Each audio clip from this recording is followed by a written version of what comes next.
Hands where I can see them. The command cracked through the humid night like a snapped wire, sharp enough to make the porch lights feel colder than they were.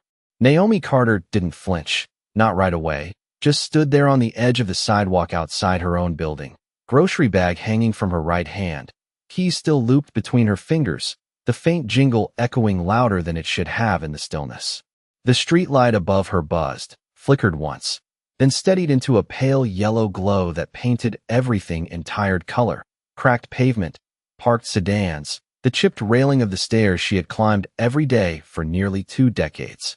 Officer Ryan Whitaker stepped out of the cruiser door slowly, like he had all the time in the world, one hand resting near his belt, the other adjusting the small radio clipped to his shoulder, its low static whispering under his breath. He didn't rush. He didn't need to. Control, in his world, wasn't loud. It was assumed. Naomi lifted her chin just slightly, enough to meet his eyes without raising her voice. "This is my street," she said, calm, steady, like she was reminding the ground beneath her feet of something it already knew. Whitaker's jaw tightened, not visibly at first, just a shift beneath the surface, like a muscle remembering an old habit.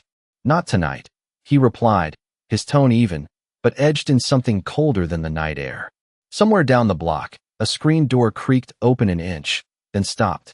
Curtains moved, just enough to let eyes through, but not enough to be seen.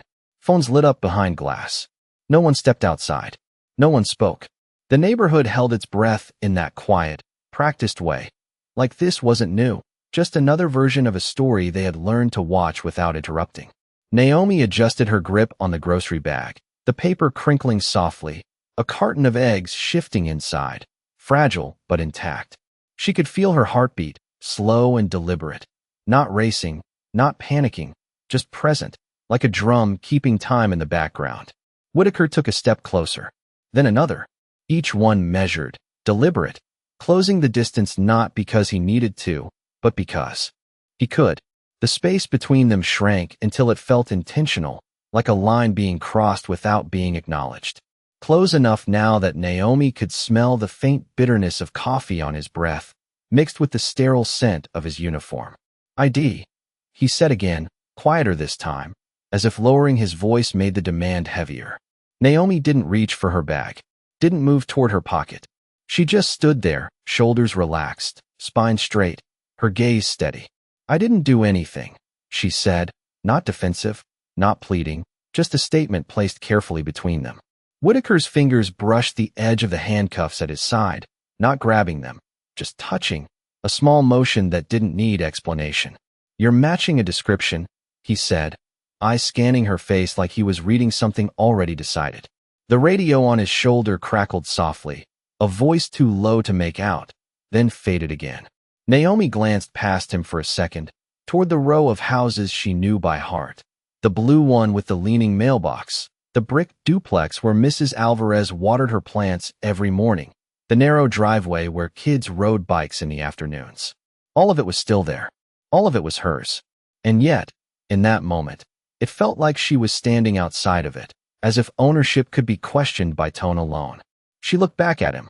"You've seen me here before," she said, her voice softer now, not weaker, just quieter, like she was lowering it to match the weight in the air. Whitaker didn't answer right away. His eyes narrowed slightly, calculating, measuring, deciding whether recognition mattered. Another step forward. Too close now. Close enough that the line wasn't just crossed, it was erased. The cruiser's headlights cast long shadows behind them, stretching Naomi's silhouette across the pavement, thin and elongated, while Whitaker's remained sharp and fixed. Somewhere far off, a dog barked once, then went silent. The streetlight buzzed again, and the night held, suspended, like it was waiting for something to shift, but not yet. Whitaker let the silence stretch just long enough to make it feel intentional, like he was giving her a chance to say something different, something that would justify the way his stance had already hardened. Naomi did not fill it. She stood exactly where she was, shoulders squared, the faint hum of the streetlight above them settling into a steady rhythm that matched the slow cadence of her breathing. The grocery bag shifted slightly in her hand again, the thin paper pulling at the corners, and for a brief moment she adjusted her grip, careful, deliberate, like even that small movement carried weight now. Whitaker's eyes dropped to her hand, then back to her face, tracking everything, cataloging it, building a story that did not belong to her but was being placed on her anyway. Then you should not have a problem showing me some identification, he said, his voice calm in a way that felt rehearsed, as if calmness itself was part of the authority he wore. Naomi exhaled slowly through her nose, not loudly, just enough to release something she was holding in her chest. I just came back from the store, she replied, her tone even, her words measured, like each one had been weighed before it left her mouth. My apartment is right there. She nodded slightly toward the narrow set of stairs behind her, the paint chipped along the railing, the third step still creaking the way it always had. Whitaker did not turn to look. He did not need confirmation. In his posture, in the angle of his shoulders, there was already a decision forming, one that did not require evidence. Stay where you are, he said, lifting his hand slightly, not touching her, but close enough to suggest that he could if he chose to. Naomi's gaze dropped for a fraction of a second to that space between them, then returned to his eyes. She did not step back. She did not step forward. She simply held her ground, the quiet kind of resistance that did not announce itself but refused to disappear. Across the street, a porch light flicked off abruptly, as if someone had decided they did not want to be seen watching anymore. Another window dimmed. The neighborhood did not speak, but it shifted, pulling inward, shrinking from the moment while still holding it in place. Whitaker's radio crackled again, louder. This time, a burst of static followed by a voice calling out a code that neither of them acknowledged. He reached up, pressed the button briefly, muttered something under his breath, then released it, the sound cutting off as quickly as it had come. The interruption did nothing to change his focus. If anything, it sharpened it. You fit the description, he repeated, slower now, like repetition made it more real. Naomi's brow tightened just slightly, not in confusion, but in recognition of the pattern. She had heard variations of that line before, dressed in different tones, delivered by different voices, but always carrying the same weight. What description? She asked, not challenging, not confrontational, just asking for something solid in a situation that felt deliberately vague. Whitaker did not answer immediately. His eyes flicked past her for a second, scanning the street, the parked cars, the darkened windows, then returned to her face.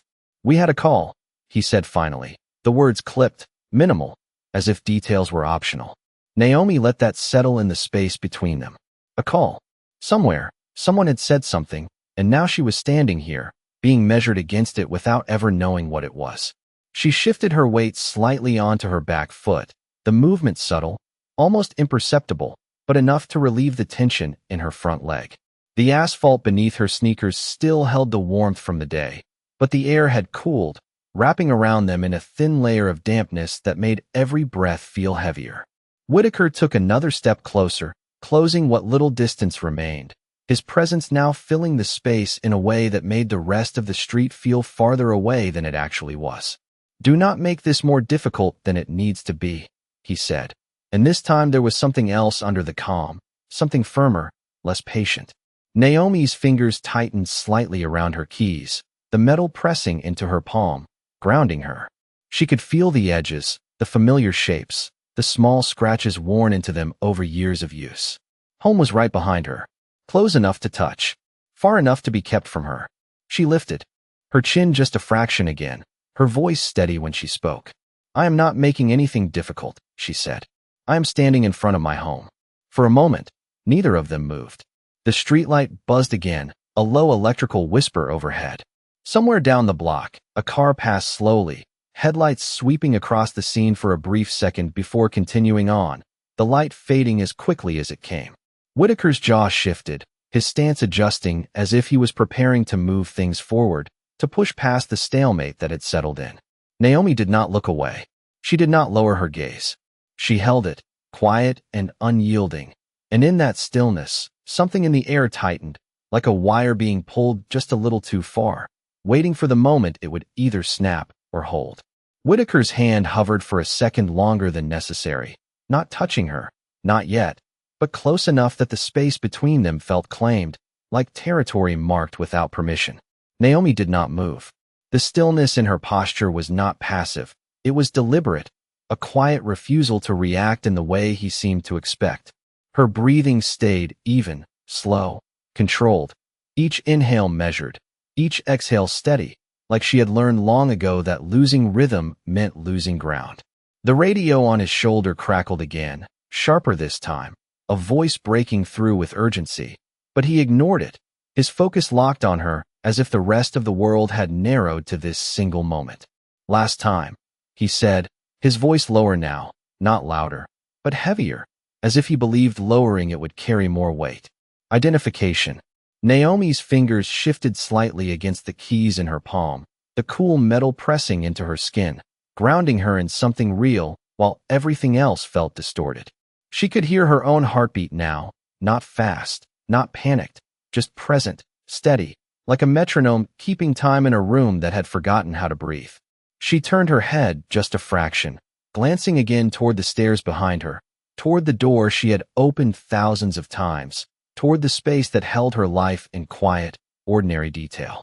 The worn welcome mat, the faint scent of laundry detergent that lingered in the hallway, the hum of the refrigerator she had meant to replace last summer. All of it was right there.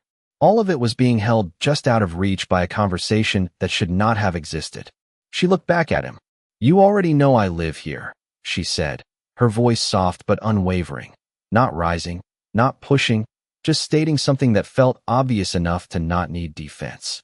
Whitaker's expression did not change, but something behind his eyes shifted, a tightening, a subtle recalibration, like he was deciding whether to escalate or retreat, whether this moment required more pressure or simply patience. He chose pressure. He stepped closer again, closing the last inch of space that had remained, his presence now undeniable, filling the air in a way that made everything else feel distant. "You are not in a position to decide what I know," he said, each word placed carefully, like pieces of a structure he had built many times before. Naomi did not step back. The instinct to create distance flickered through her body, a brief, quiet signal, but she let it pass, choosing stillness instead. Her shoulders stayed level, her gaze steady, her voice calm when she answered. "I am not deciding anything," she said. "I am telling you the truth." The word hung there for a second, suspended between them, heavier than it should have been. Truth. It did not shift his stance. It did not soften his tone. If anything, it seemed to harden something further. Behind him, the cruiser's engine idled, a low, constant hum that filled the gaps between their words. The headlights continued to cast long shadows across the pavement, stretching Naomi's silhouette even farther, thinning it against the cracked asphalt, while his remained fixed and solid. A faint breeze moved down the block, brushing past them, carrying with it the distant sound of a television from an open window, laughter from a show that felt like it belonged to a different world. Whitaker's hand dropped slightly, not reaching for anything, just settling back near his belt, but the tension in his posture remained, coiled, ready. "Turn around," he said suddenly, the words coming, without warning, cutting clean through the fragile balance that had formed. Naomi blinked once, slow, controlled, her body registering the shift even before her mind fully processed it. She did not move. "Why?" she asked, the question simple, direct, not defiant, just necessary. Whitaker's jaw tightened again, the muscle along his cheek flexing briefly before settling. "Because I am asking you to," he replied, and this time the calm in his voice felt thinner, stretched over something less stable. Naomi's grip on the grocery bag tightened slightly, the paper creasing under her fingers, the faint sound of it echoing louder than it should have in the quiet street. She could feel the weight of the eggs inside, fragile, easily broken, a small detail that suddenly felt symbolic in a way she could not ignore. She lifted her chin just a fraction again, her eyes meeting his without hesitation. "That is not a reason," she said, still calm, still steady, her voice carrying no edge, only clarity. For a moment, the world seemed to narrow even further, the edges of the street fading into a blur, leaving only the two of them in sharp focus. The porch lights, the darkened windows, the silent watchers behind glass. All of it receded into the background as the tension between them tightened another degree. Whitaker's eyes held hers, unblinking, measuring, deciding. The radio crackled again, louder now, insistent, but he did not reach for it. Not yet. The moment had not finished unfolding. And somewhere, just beyond the reach of the streetlight, past the edge of the cruiser's glow, something shifted in the shadows, subtle, almost imperceptible, like the quiet presence of someone who had been there longer than either of them realized. Watching, waiting, not interrupting, but not leaving either. The word reason lingered in the air like something unfinished, and for the first time, Whitaker did not answer immediately.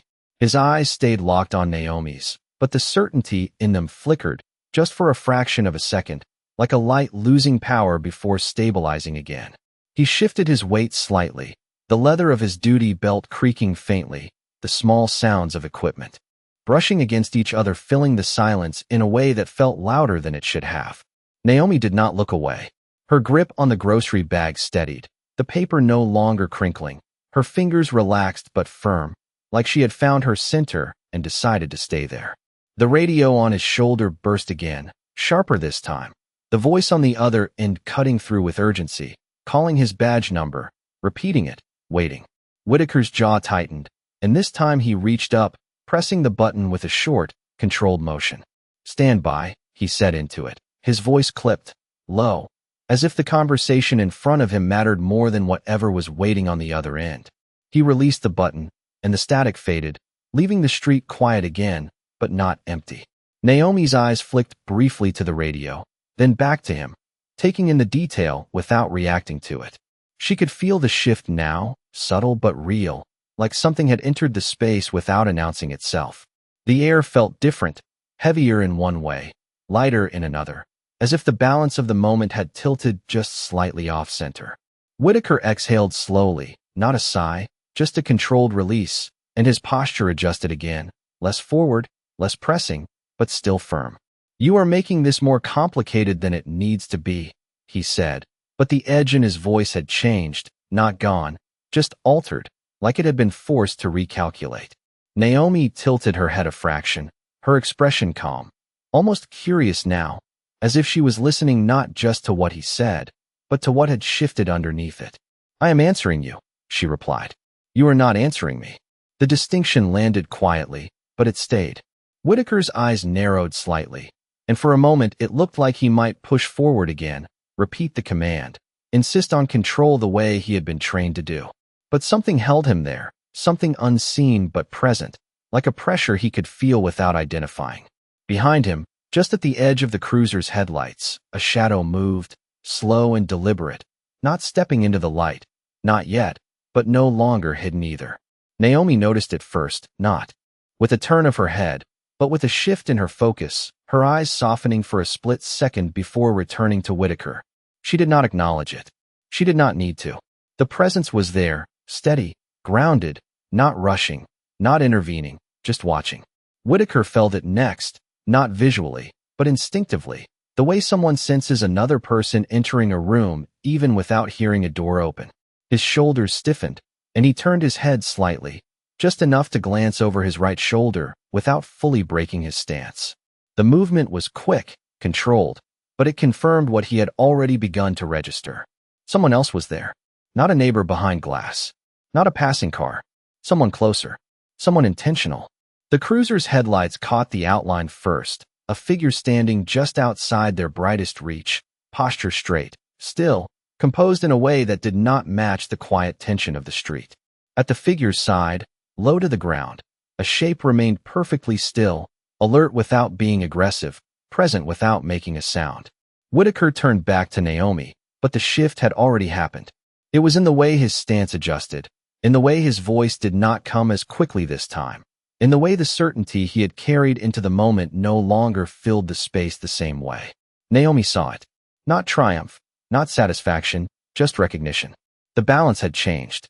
She remained exactly where she was, shoulders relaxed, chin level, her presence no louder than before, but no longer standing alone in the weight of the moment. Whitaker cleared his throat quietly, a small, human sound that broke through the controlled exterior he had maintained. "Stay right there," he said again, but the repetition lacked the same force, the same assumption of control. Naomi did not respond this time.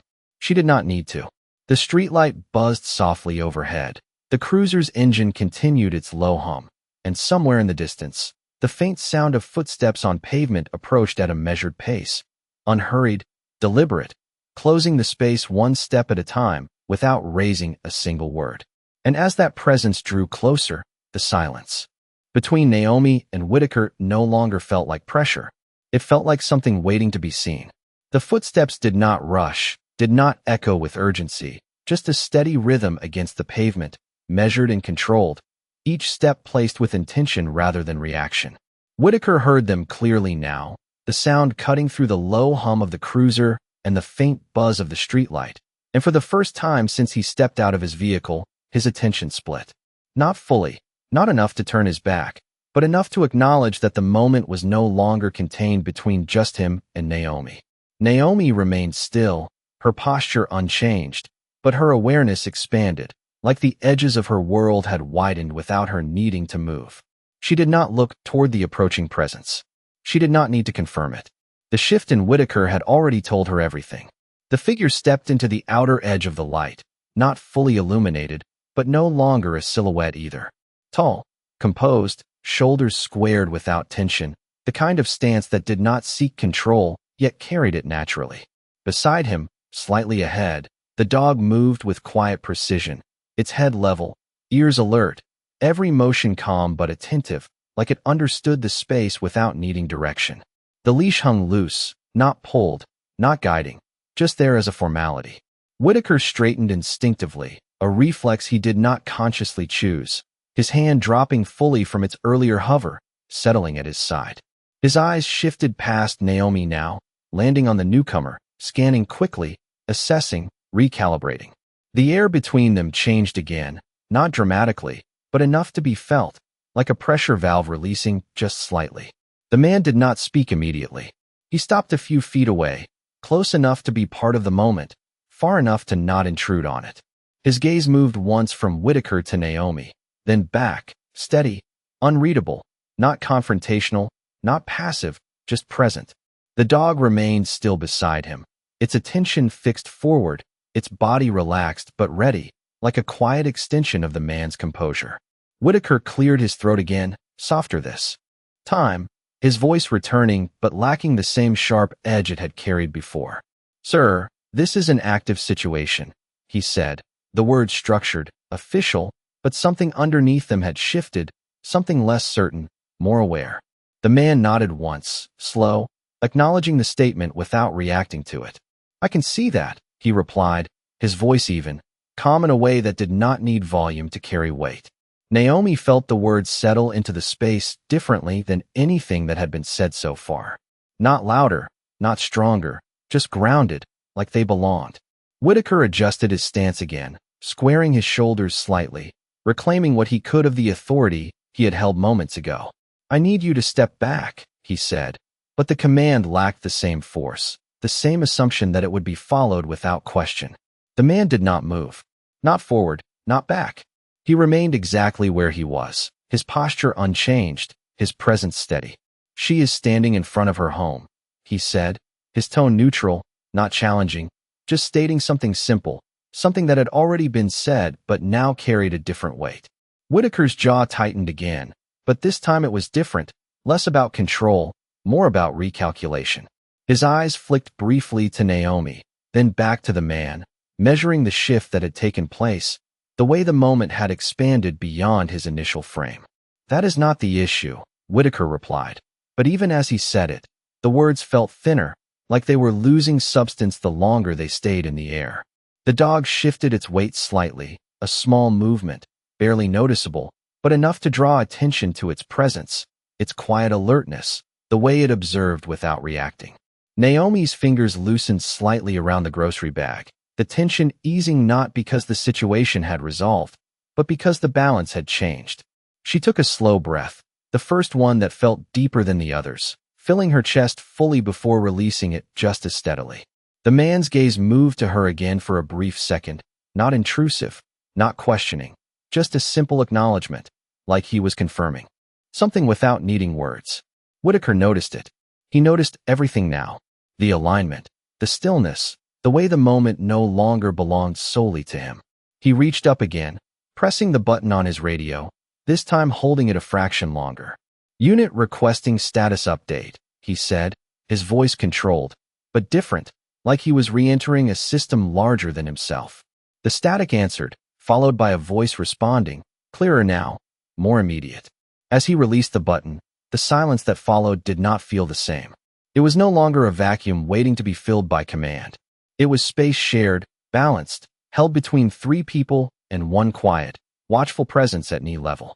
Naomi did not move. She did not speak. She simply stood there, in front of her home, no longer alone in the weight of being seen. The radio response faded into the background, but its presence lingered, a reminder that Whitaker was no longer operating in a vacuum, that whatever came next would be seen, heard, and possibly questioned beyond this quiet stretch of street. He lowered his hand slowly from his shoulder, fingers brushing the edge of the device before settling back at his side, and for a moment he said nothing, as if recalculating the space he stood in. Naomi watched him without staring, her gaze steady but not confrontational, her posture unchanged, still rooted in the same square of pavement that had become something more than just ground beneath her feet. The man beside the dog shifted his weight slightly, not stepping forward, not stepping back, just adjusting. The movement small but intentional, like he was aligning himself with the moment rather than reacting to it. The dog mirrored that subtle shift, its paws repositioning with quiet precision, nails making a soft click against the asphalt before settling again, alert but calm, its attention fixed on the exchange without interruption. Whitaker drew in a slow breath, his chest rising beneath the uniform, then released it just as controlled, the motion almost invisible unless someone was looking for it. I received a call about suspicious activity, he said finally, directing his words more evenly. Now, not just at Naomi, but into the space that included the man and the silent witness beside him. The explanation sounded more structured this time, more official, like he was placing it on record rather than using it as leverage. Naomi tilted her head slightly, absorbing the statement, the same one he had implied earlier, but now delivered with a different tone, one that carried less assumption and more necessity. What kind of activity? She asked, her voice still calm, still measured, but now anchored in something firmer, like she was asking not just for herself, but for clarity that had been withheld. Whitaker hesitated for a fraction of a second, and that hesitation did not go unnoticed. It was brief, subtle, but it existed, and in a moment built on certainty, even a small pause carried weight. We had a report of someone matching your description walking around the area, he said, the words careful, each one chosen with more precision than before. Naomi's eyes softened slightly, not with agreement, not with acceptance, but with understanding of the pattern she had already recognized. Walking, she repeated quietly, not mocking, not dismissive, just placing the word in the open where it could be heard clearly for what it was. The man beside her shifted his gaze from Whitaker to Naomi again, his expression unreadable, but his presence steady, reinforcing the space without speaking over it. Whitaker noticed the exchange, the silent alignment, and it pulled something tighter in his posture, not outwardly, but internally, like he was aware now that every word, every movement, was being observed from more than one angle. The streetlight above flickered once more, briefly dimming before returning to its steady glow, casting a softer light over the scene, smoothing the hard edges of shadow into something less defined. A car turned onto the block at the far end, its headlights sweeping across the houses before slowing, then continuing past without stopping, the driver choosing not to engage, not to become part of what was unfolding. The world moved on, but this moment held. Naomi shifted her weight slightly, the movement small but purposeful, redistributing the tension in her stance without stepping away. Her keys rested more loosely now in her palm, the earlier tightness easing as her fingers relaxed. I live here, she said again, not louder, not more forceful, just repeating the truth with the same steady tone, as if consistency itself carried its own authority. Whitaker nodded once, a short, almost reflexive motion, acknowledging the statement without fully conceding to it. That may be the case, he replied, but the words felt different now, less absolute, more conditional, as if he was adjusting his position in real time. The dog's ears twitched slightly at a distant sound, then settled again, its focus returning forward, its calm presence grounding the space in a way that words could not. The man finally took a small step forward, not closing the gap aggressively, just enough to stand more clearly within the light, his face now visible, composed, eyes steady, carrying a quiet authority that did not need to be declared. "Officer," he said, his voice even, respectful, but firm in a way that suggested experience rather than challenge. Whitaker's attention shifted fully to him now, the balance of the moment tilting again, but this time more visibly. "She has answered your questions," the man continued, his tone unchanged, not escalating, not softening, just stating a simple observation. "And she is standing in front of her home." The repetition of that fact, now voiced by someone else, settled into the space differently, reinforcing what had been said before, but with added weight, like it had been confirmed rather than claimed. Whitaker held his gaze for a second longer, then glanced back at Naomi, the 2 points of focus no longer separate, but connected in a way that shifted the dynamic entirely. The radio on his shoulder crackled again, but this time he did not reach for it immediately. Instead, he stood there, suspended between response and decision, the certainty that had defined his earlier actions now replaced with something more measured, more aware. And in that quiet recalibration, the street no longer felt like a place where one voice dictated the outcome, but a space where presence, truth, and stillness held equal ground. Whitaker did not respond right away, and that pause stretched just long enough to feel like something was shifting beneath the surface, something no longer fully under his control. His eyes moved between Naomi and the man standing beside her, not quickly, not nervously, but with a new layer of calculation that had not been there before, as if the situation had expanded beyond the narrow frame he had first placed around it.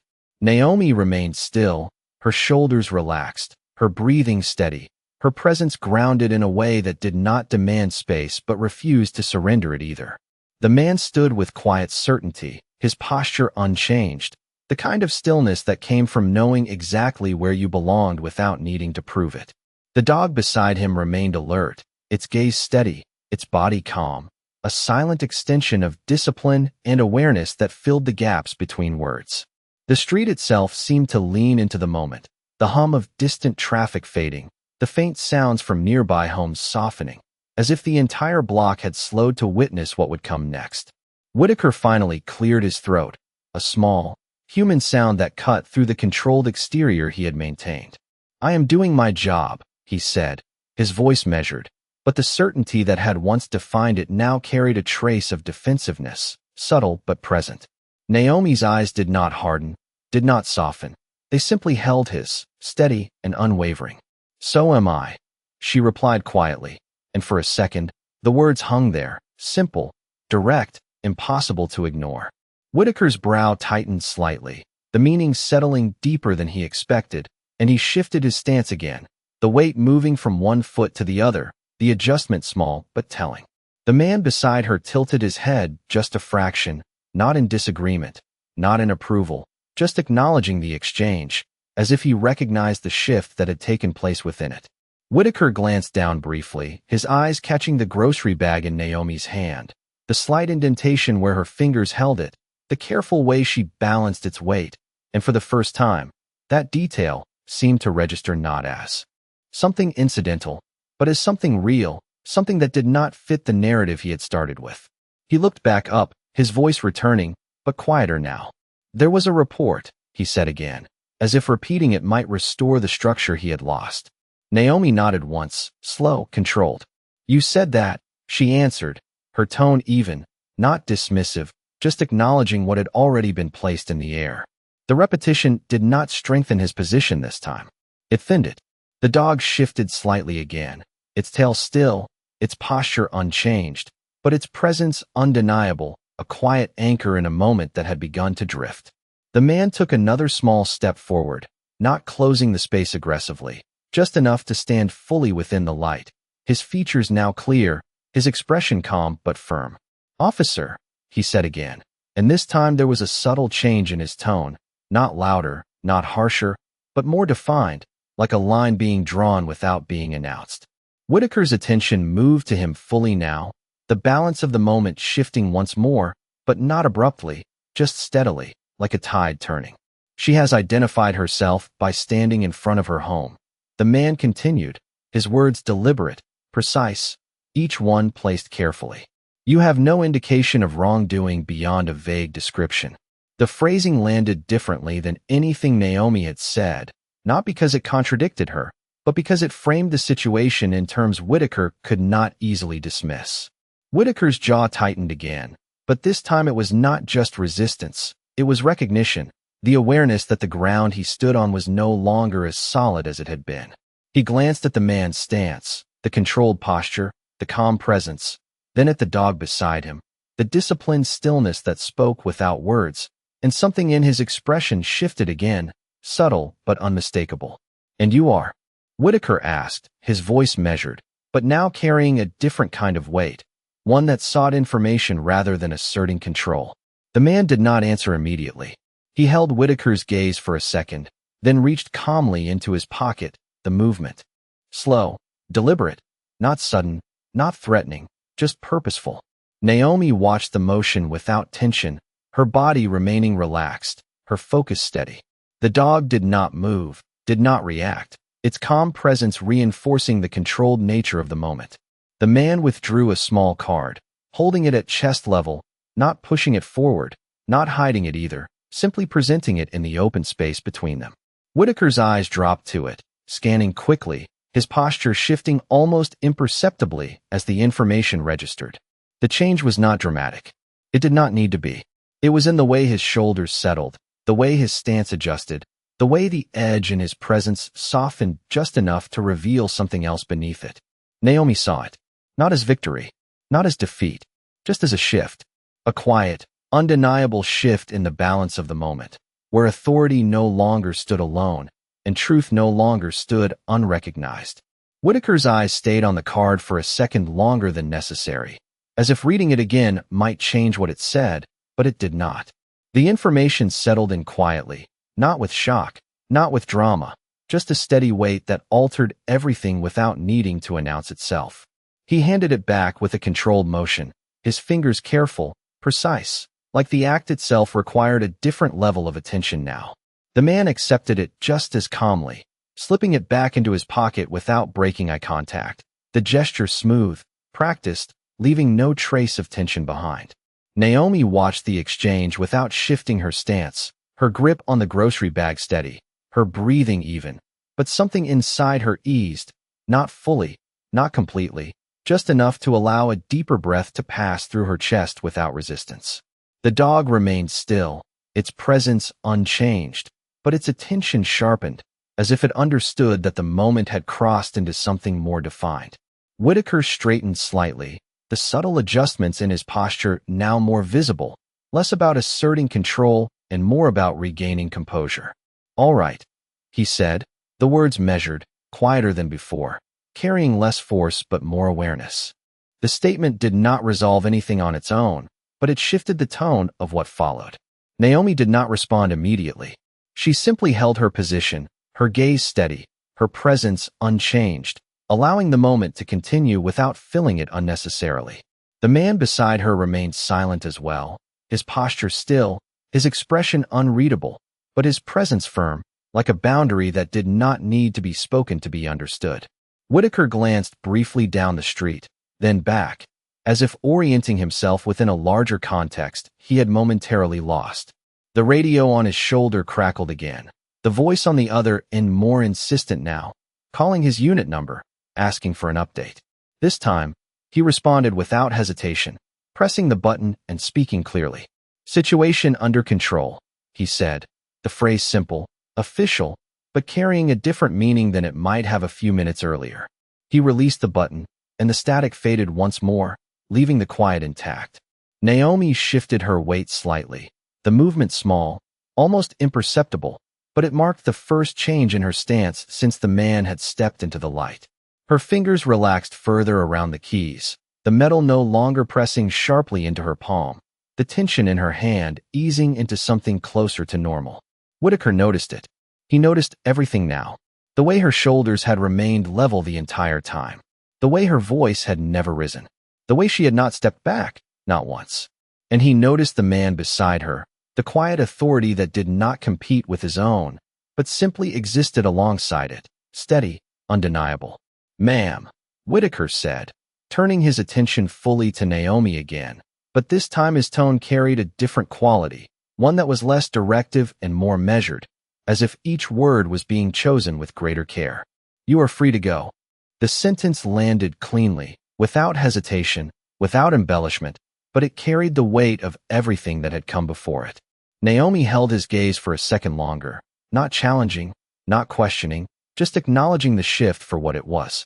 Then she nodded once, slow, controlled, the movement simple but final. She turned slightly toward the stairs behind her, the familiar path now unobstructed, the space between her and her front door no longer occupied by tension. The grocery bag rustled softly as she adjusted it in her hand, the sound small but grounding, a return to something ordinary after a moment that had been anything but. She took a step forward, then another, her movements unhurried, deliberate, as if reclaiming each inch of space with quiet certainty. As she reached the first step, she paused briefly, not turning back, not speaking, just standing there for a second, the porch light above casting a warmer glow than the streetlight behind her. The man remained where he was, his posture unchanged, his gaze following her movement only briefly before returning to Whitaker. The dog shifted slightly, its attention moving with her for a moment, then settling again, calm and composed. Whitaker stood still, watching her ascend the steps, his expression neutral, but something in his posture had softened, not dramatically, just enough to suggest a change that could not be reversed. Naomi reached her door, her keys already in hand, the metal catching the light as she selected the right one without looking. The lock clicked open with a familiar sound, a small, ordinary noise that carried more meaning than it should have in that moment. She stepped inside, the door closing behind her with a quiet finality, leaving the street once again in the soft glow of the streetlight and the low hum of the cruiser. The silence that followed was different now, not tense, not suspended, but settled, like something had been resolved without needing to be declared. Whitaker remained where he was for a moment longer, then shifted his stance, turning slightly toward the man, the dynamic between them no longer defined by assumption, but by something more measured, more aware. And in that quiet, the street returned to itself, but not unchanged. The door closed with a soft click that seemed louder than it should have been, sealing Naomi inside the space that had always been hers, leaving the night to settle around what remained outside. For a few seconds, no one moved.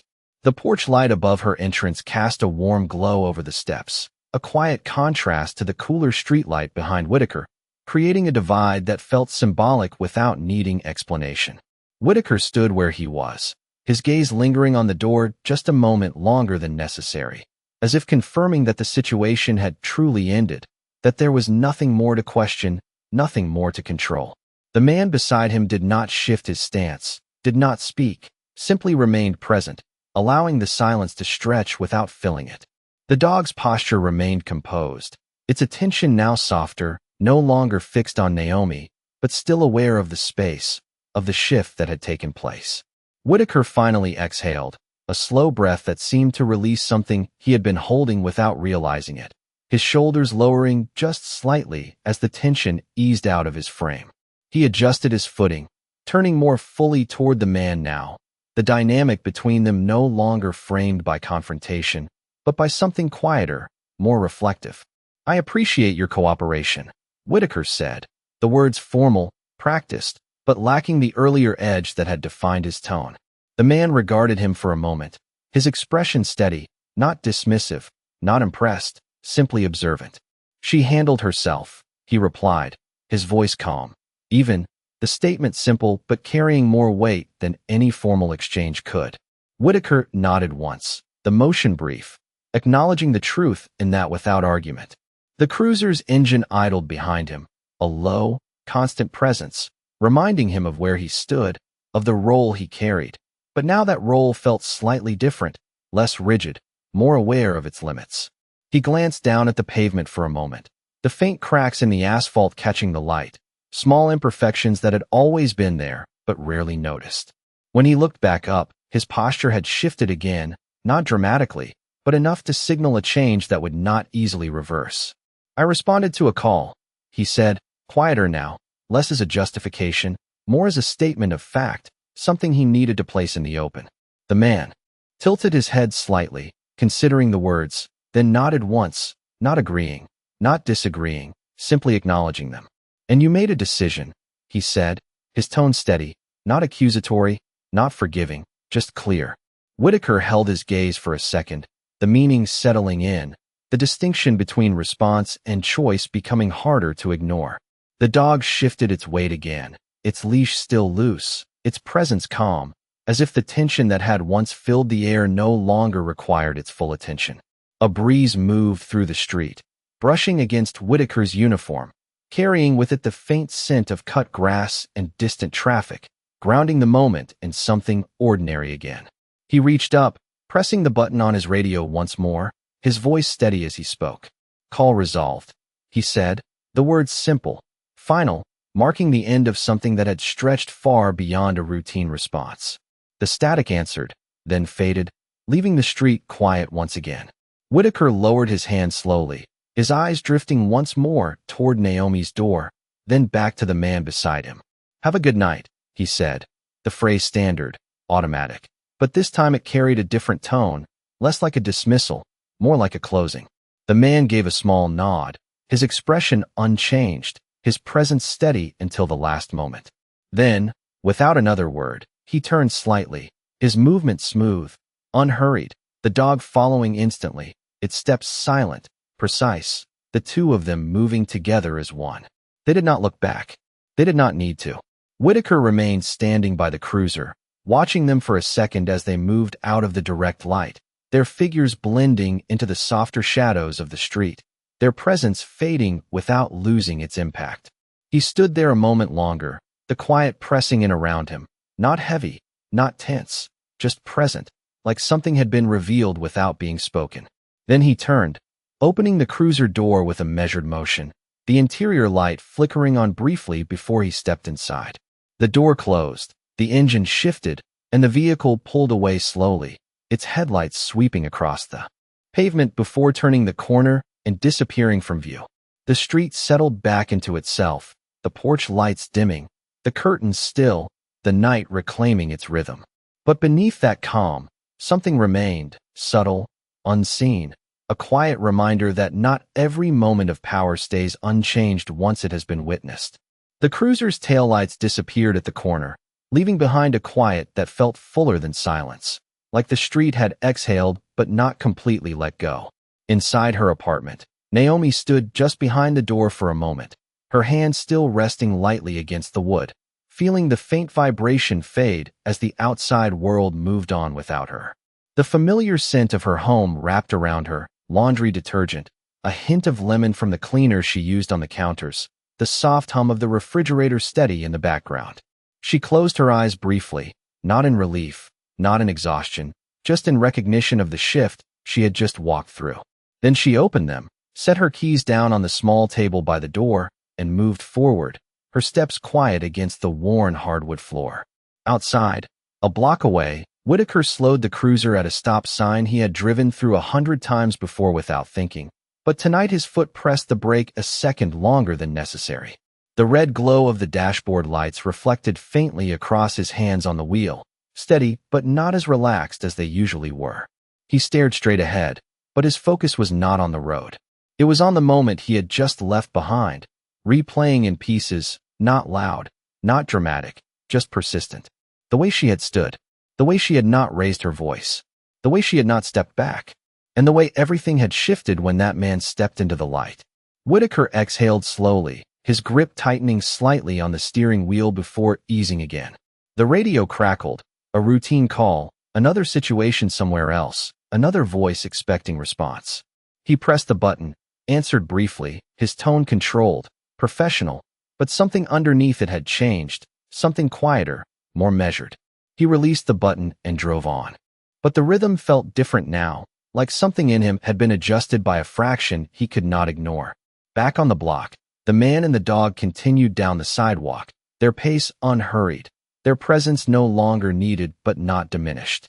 The dog's steps were soft, precise, its attention scanning the environment with quiet awareness, while the man's gaze remained forward, calm, as if the moment they had stepped into was already filed away without needing to be revisited.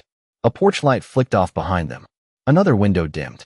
The neighborhood slowly returned to its usual shape, but the memory of what had just unfolded lingered in the stillness between houses, in the quiet understanding that had passed from one set of eyes to another without words. Naomi moved through her kitchen, setting the grocery bag down on the counter, the paper softening as she released it, the contents shifting gently inside. She opened it carefully, lifting out the carton of eggs first, checking them instinctively, one by one, confirming that none had cracked. They were intact. She placed them in the refrigerator, the cool air brushing against her hand for a second before she closed the door. The small, ordinary action grounded her more than anything else could. She leaned against the counter for a moment, her hands resting flat against the surface, her breathing steady, her posture relaxed, but her mind still holding the outline of what had happened. Not as fear, not as anger, just as something real that had left a mark without leaving damage. Outside, Whitaker turned onto another street, the glow of storefront lights replacing the quiet darkness of the neighborhood he had just left. The world continued as it always did, cars passing, people walking, conversations happening without interruption. But inside the cruiser, the space felt different, like it had been altered by something he could not easily explain. He adjusted the rearview mirror slightly, catching his own reflection for a brief second before looking away. It was the same face, the same uniform, the same role. And yet, the certainty he carried in it felt less absolute, more aware of its edges. The man and the dog reached the corner, pausing briefly before crossing, the streetlight above them casting a soft glow that outlined their figures without revealing too much. The dog glanced up once, its eyes meeting the man's, a silent exchange of understanding that needed no command. Then they continued, moving out of sight, their presence fading into the rhythm of the city. Inside her apartment, Naomi picked up a glass from the counter, filled it with water, and took a slow sip, the coolness settling in her chest, steadying something that had never fully shaken. She set the glass down, her fingers resting against it for a moment longer than necessary, then lifted her gaze toward the window. The street outside looked the same as it always had. The same light, the same pavement, the same quiet. But she knew it was not exactly the same. Not because something had been broken, but because something had been seen. And once seen, it could not be unseen. Not by her, not by him, not by anyone who had watched from behind glass and chosen silence. The night carried on, but beneath it, something quieter remained, a shift too subtle to measure, but too real to ignore. Morning arrived without ceremony, the kind of quiet light that slipped through the blinds in thin lines, stretching across Naomi's kitchen counter and catching the edge of the glass she had left by the sink. The apartment felt still, not heavy, just settled, like everything had returned to its place but carried a memory beneath the surface. Naomi moved through the space with the same steady rhythm she always had, tying her hair back, setting the kettle on the stove, the soft click of the burner igniting, filling the silence for a moment before fading into the low hum of heat. She did not rush. She did not linger. Each movement felt deliberate, grounded, as if the ordinary actions mattered more today because of what had happened the night before. She opened the refrigerator, glanced at the eggs she had checked twice before putting away, then closed it gently, her hand resting against the door for a second before letting go. Outside, the street carried a different energy in daylight. Cars passed more frequently, neighbors stepped out onto porches, voices floated through the air in casual conversation, the night's tension replaced by the familiar rhythm of morning. But even in that normalcy, something lingered, subtle but present, in the way people glanced a second longer than usual, in the way a few doors opened just slightly wider before closing again. Naomi stepped out onto her porch with a mug in her hand, the warmth of it steady against her palm. The wood beneath her feet creaked softly, the same familiar sound it had always made, grounding her in the space she knew better than anywhere else. She took a slow sip, her gaze moving across the street, not searching, just observing. A man watering his lawn paused for a second when he saw her, then gave a small nod, quiet, respectful, before returning to his routine. A woman down the block adjusted her mailbox, her eyes flicking up briefly, then away. No one spoke about it. No one needed to. The memory was shared, carried silently between them. Across town, Whitaker sat in his cruiser outside a small convenience store, the engine off, the early morning air cooler than the night had been.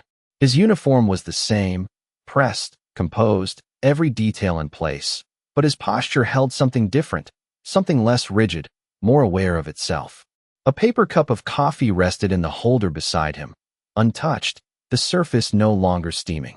He stared ahead through the windshield, watching people move in and out of the store, their lives continuing without interruption, their steps unburdened by the weight of decisions he had been turning over since the night before. He reached for the cup, lifted it slightly, then set it back down without drinking. The radio remained quiet for once, no immediate calls, no voices demanding action. Just space. Space to think. And that, more than anything, unsettled him. He shifted in his seat, adjusting the angle of the mirror again, catching his reflection for a brief moment before looking away. The memory came back in fragments, not loud, not dramatic, just persistent. The way she had said, "I am standing in front of my home." The way the man had stood beside her without raising his voice. The way the entire moment had changed without force, without escalation, just through presence. Whitaker exhaled slowly, his fingers tapping once against the steering wheel before going still again. He reached for the radio, hesitated, then let his hand fall back to his lap. Not yet. Back on the block, Naomi stepped down from her porch, her mug empty now, and moved toward the sidewalk. The morning air felt lighter, cooler, carrying the scent of fresh grass and distant traffic. She walked at her usual pace, not faster, not slower, her steps steady, her posture relaxed, but her awareness sharper, more attuned to the space around her. She passed the spot where she had stood the night before, her gaze flicking down for a second, then forward again. There was nothing there. No mark. No sign. Just pavement. And yet, it felt different. Not because it had changed, but because she had. At the end of the block, the man and his dog appeared again, as if part of the rhythm of the neighborhood rather than separate from it. He walked with the same calm presence, the dog at his side moving with quiet precision, its leash loose, its attention balanced between its surroundings and the man it followed. Naomi slowed slightly as they approached, not out of hesitation, but acknowledgement. Their eyes met briefly, a simple exchange, nothing spoken, nothing needed. He gave a small nod, subtle, almost imperceptible, and she returned it just as quietly. Then they passed each other, continuing in opposite directions, their paths crossing without interruption, without wait, just a moment of recognition carried forward into separate lives. The street continued to wake around them, ordinary and unchanged on the surface. But beneath that, something had shifted, something small and steady, like a line that had been redrawn, not loudly, not dramatically, but clearly enough that it would not be forgotten. By late afternoon, the light had shifted again, longer shadows stretching across the pavement, softening the edges of the street into something quieter, more reflective. Naomi returned home with the same measured pace she had carried all day, her bag resting lightly against her side, her steps steady as she moved up the walkway toward her building. The rhythm of the neighborhood felt familiar again, children's voices drifting from a yard 2 houses down, a screen door closing somewhere behind her, the low hum of a passing car easing into the distance. Nothing outward had changed, and yet, something underneath it all had settled differently, like the air itself held a memory that refused to fully fade. She reached her steps, pausing briefly as she placed one foot on the first board, the same faint creak sounding beneath her weight. Her gaze drifted across the street again, not searching, just observing, the way she had done that morning. This time, fewer curtains shifted, fewer eyes lingered. The neighborhood had resumed its quiet routine, but there was a subtle difference in the way it held her presence, less avoidance, more acknowledgement, even if it remained unspoken. Naomi continued up the steps, her hand brushing lightly against the railing, the worn wood smooth beneath her fingers from years of use.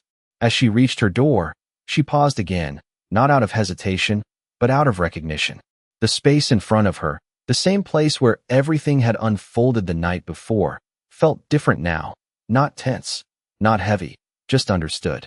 She unlocked the door, stepped inside, and closed it gently behind her, the sound soft, final, grounding. Across town, Whitaker sat at a desk inside the precinct, the fluorescent lights above casting a steady, unforgiving brightness over the room. The hum of conversation filled the space, officers moving in and out, papers shifting, radios chirping intermittently with updates and calls. He sat still for a moment, his hands resting on the edge of the desk, a report open in front of him, the blank spaces waiting to be filled. The form was routine, something he had completed countless times before without thought, without hesitation. But today, the words did not come as easily. He picked up the pen, held it above the page, then lowered it again without writing. The details were simple. Time, location, response, outcome. All of it could be written in a way that would fit neatly within the structure expected of him. But the moment itself did not feel simple anymore. He leaned back slightly in his chair, the metal frame creaking under the shift, his gaze drifting across the room, not focusing on anything in particular. Conversations continued around him, normal, unaffected, the rhythm of the precinct unchanged. And yet, he felt slightly out of step with it, like he was observing rather than fully part of it. He looked back down at the report, his fingers tapping once lightly against the paper before stilling again. The memory returned, not forcefully, but persistently. The calm in her voice, the steadiness in her stance, the way the situation had shifted without confrontation, without escalation, just through presence and truth. He inhaled slowly, then picked up the pen again. This time, he wrote. The words came measured, deliberate, not rushed, not automatic. Each line placed with more care than before, as if accuracy mattered differently now. He did not embellish. He did not omit. He simply wrote what had happened. Outside, the sun dipped lower, the sky beginning to soften into evening tones, the light stretching thinner across the streets as the day moved toward its quiet close. Naomi stood by her kitchen window, looking out at the fading light, her reflection faintly visible against the glass. The day had passed without interruption, without incident, but it had not erased what had come before it.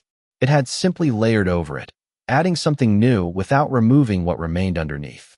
She lifted her hand, resting it lightly against the cool surface of the window, her fingers tracing a small arc before settling again. Her posture was relaxed, her expression calm, but there was a quiet awareness in her gaze, something steady that had not been there before. Not stronger, not louder, just clearer. Across the city, Whitaker finished the last line of his report, his pen pausing at the end before he set it down. He read over what he had written, not quickly, not carelessly, but with a level of attention that felt unfamiliar. Then he nodded once, a small, almost imperceptible motion, and placed the paper in the completed stack. It was a simple act. Routine. Ordinary. And yet, it carried more weight than it should have. The evening settled in fully now, the streetlights flickering on one by one, casting their soft glow across the pavement once again. The neighborhood returned to its nighttime rhythm, quiet, steady, familiar. But beneath that calm, something remained, not loud, not visible, but present in a way that could not be undone. A shift that had taken place without force, without noise, but with a clarity that lingered long after the moment itself had passed. The night returned fully, settling over the street with a quiet familiarity, the same hum of distant traffic, the same soft glow of streetlights stretching across the pavement, the same rhythm that had always been there and would continue long after this moment faded into memory. Naomi stood once more by her window, the glass cool beneath her fingertips, her reflection faint against the darkness outside. The world beyond looked unchanged, the same houses, the same sidewalks, the same quiet corners where nothing seemed to happen. And yet, she knew better now. Not because something had been broken, but because something had been revealed. She let her hand fall gently to her side, her shoulders relaxed, her breathing steady, the calm in her chest no longer something she had to hold in place, but something that simply existed. She turned from the window and moved through her apartment, the soft sound of her footsteps blending into the quiet hum of the space, every object around her exactly where it belonged, every detail unchanged, yet somehow more grounded than before. Across the city, Whitaker stepped out of the precinct, the night air cooler against his skin, carrying with it the faint scent of asphalt and distant rain that had not yet fallen. He paused for a moment beside his cruiser, his hand resting lightly on the roof, his gaze lifting toward the dark sky above.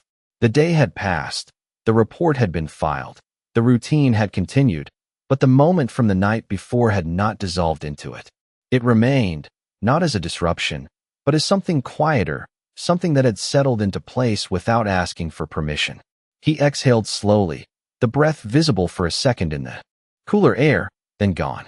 He opened the door, slid into the seat, and sat there for a moment before starting the engine, the familiar vibration grounding him in something known.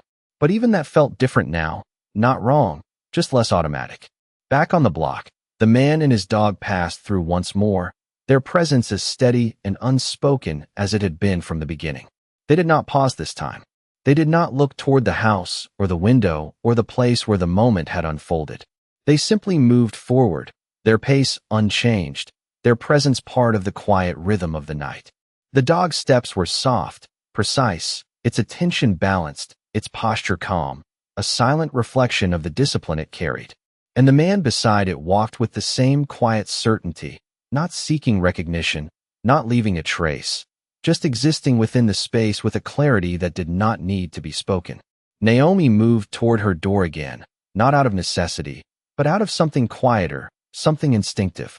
She opened it slowly, stepping onto the porch once more, the night air brushing gently against her skin.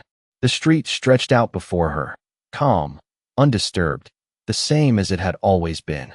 She looked down at the steps, at the exact place where she had stood, where the tension had once filled the air so tightly it felt like it might snap. Now, there was nothing there. No mark, no sign, just wood, worn smooth by time. But she knew it was not empty. Not really. She stepped down one step, then another, her movements unhurried, her posture relaxed, her presence steady in a way that no longer needed to be proven. She stopped at the edge of the sidewalk, her gaze lifting slightly, as if acknowledging something beyond what she could see. Somewhere in the distance, the faint sound of footsteps moved along another block, then faded. The night carried on. Whitaker drove slowly through another neighborhood, the cruiser moving at a steady pace, his hands resting on the wheel, his eyes focused on the road ahead. But his mind held something else, something quieter, something that had settled in without force. The way the moment had ended. Not with resistance, not with escalation, but with something else, something he had not expected. He turned a corner, the headlights sweeping across another empty street, another set of houses, another quiet block that looked just like the one he had left behind. But now, he saw it differently, not as a place to control, not as a situation to define, but as something that existed with its own weight, its own truth, whether he acknowledged it or not. Back on her street, Naomi stood for a moment longer, the night air steady around her, the quiet stretching out in every direction. Then she turned, stepping back toward her door, her hand reaching for the handle with a familiarity that felt deeper than routine. She paused just before opening it, her gaze drifting once more across the street, not searching, not expecting, just aware. Then she stepped inside, the door closing gently behind her, the sound soft, final, but not heavy, just complete. And in that quiet completion, something remained. Not loud, not visible, but present. A shift that did not change the world, but changed the way it was seen. And that was enough.